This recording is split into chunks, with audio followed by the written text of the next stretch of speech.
I'm out here at our neighbor's yard again, where we've been developing the food forest from the lawn, looking at the pond. It's supposed to get over 1.5 inches of rain tomorrow with all this snow. It's gonna be really interesting to see what happens with that. But the thing I want to talk about in this video is we've moved forward on the beginning of the installation of a for us, pretty large high tunnel. It's 14 feet by 50 feet. And in this video, I want to talk about some sketches, some of the initial design. It's a pretty ragamuffin moment with all the wood laying around, but it'd be good to get input from people at this stage so we can evolve the design. I mentioned the intention of putting this in, I think in the last video. When we were digging the pond, we had a lot of the topsoil we put on this pad so that we could put a high tunnel up on basically like a 2-foot thick layer of packed topsoil. So a really nice foundation, relatively level, although it took a fair bit of shovel work to get things level. I want to say a huge shout out to my good friend Juan, who comes and helps so much. And my dear friend Eric, who is visiting. By the way, check out his channel. I'm going to link to it here. He puts a lot of videos up about his permaculture farm down in the Hudson Valley. He's built a bunch of high tunnels, so he was instrumental in getting this up maybe about 2 weeks ago. This kit is from Farmer's Friend. I don't know that I have an opinion on it yet. It seems nice so far, but we haven't put the plastic on. But it went up pretty easily. That part took about a day or so. And then the part that's been taking quite a long time is all the fortification that I've been doing and the added elements. So went to a local lumber yard. They have slab wood of black locust for a really low price. And I filled my truck for 25 bucks with, it's the fun of working with all these random offcuts. But the kit itself was just metal, and I thought some more support along the bottom would be helpful, and it would also help hold a lot of soil in. So I've been chipping away at making these bottom boards with little angle cuts so they can overlap and get screwed together, and then little straps that go under tension to keep the metal poles from wanting to lift.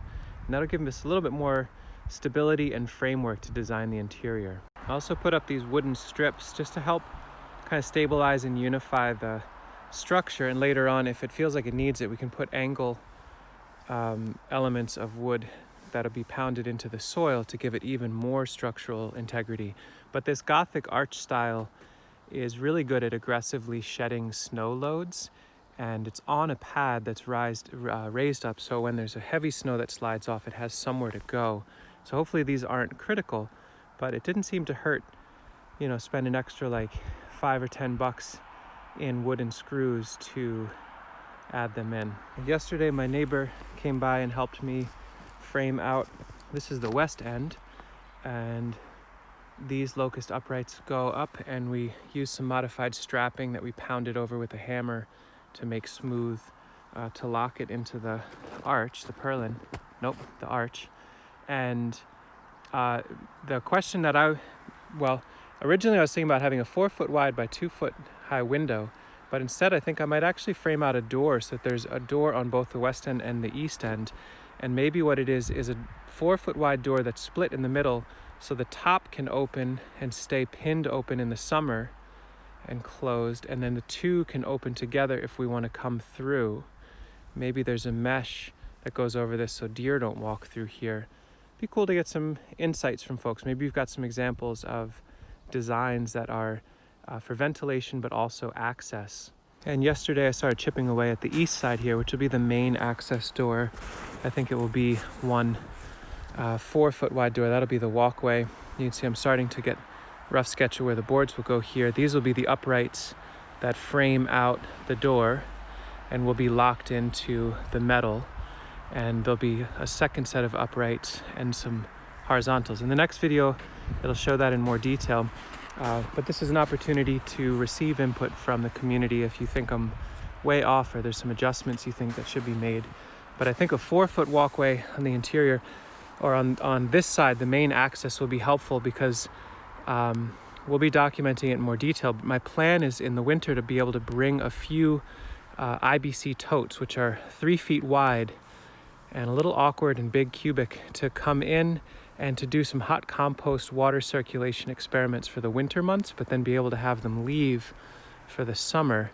And so a decent portal through there would be nice. fingers crossed I get the rest of the wooden elements done today so that tomorrow when we get a stupid amount of rain on an existing icy landscape with snow, I can deal with the inevitable flooding of all that. They're already giving some flood warnings for the region, so my attention will have to shift. And then we get ice cold again, so it'll be ice frozen wood on the ground if I don't finish it today. The joys of working in the winter as a farmer, that's kind of what you have to do. And we'll see how it evolves, but for now the tentative plan is to have a straightforward central walkway that goes right through the middle, aligned right in the very center of the 4 foot on the far side and the 4 foot on this side. Maybe the walkway is only 2 feet wide, although I'm leaning towards the idea of it being 3 feet wide.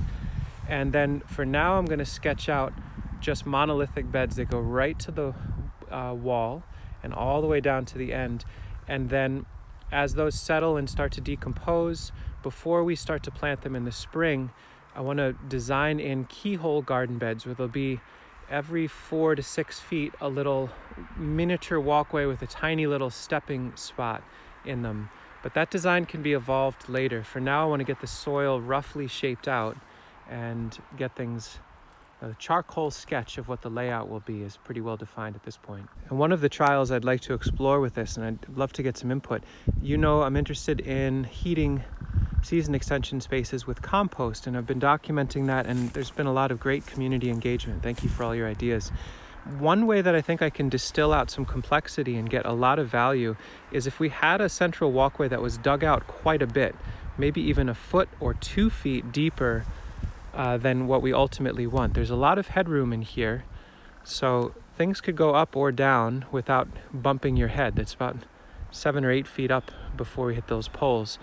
If I dig that out enough, that'll be a huge amount of open volume into which in the late winter I think we can fill it very, very deep, a foot, 2 feet, almost 3 feet deep, with unfinished compost. So all the walkways of this whole space can be one huge hot composting system that will radiate its heat directly into the garden beds next to it.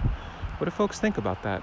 Cold enough that my phone is complaining that it's going to run out of batteries any moment, and so that gives me a cue that we're done on this video. Anyway, that's an update on the transition of our neighbor's lawn into a food forest. Pretty big infrastructure. He's so psyched about the idea of having a place to sit in the sun and sunbathe in the winter. Like right now, if this was skinned on with the heat coming in and some compost cooking in there, they'd be warm enough to get some real good sun on you. And he's interested in lots of green, so it's thrilling that we'll be able to offer that probably coming into March or April. We'll share notes as this evolves. Let us know what you're thinking, if you think I'm way off on some ideas or if you've got some questions, and we'll go from there.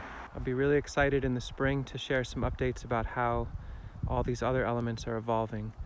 Right now they're asleep with deer coming through with crazy amounts of traffic. We'll assess how much damage they did, but they've got lots of willows and elders to nibble on this winter, and we will not intervene. We'll let them do their thing, and we'll share notes about how well the plants survive without any intervention. So far they're getting nibbled back, but not so bad that it's stressful. And long story short, big messy work site half done. There's your update. Thanks for watching. Take care.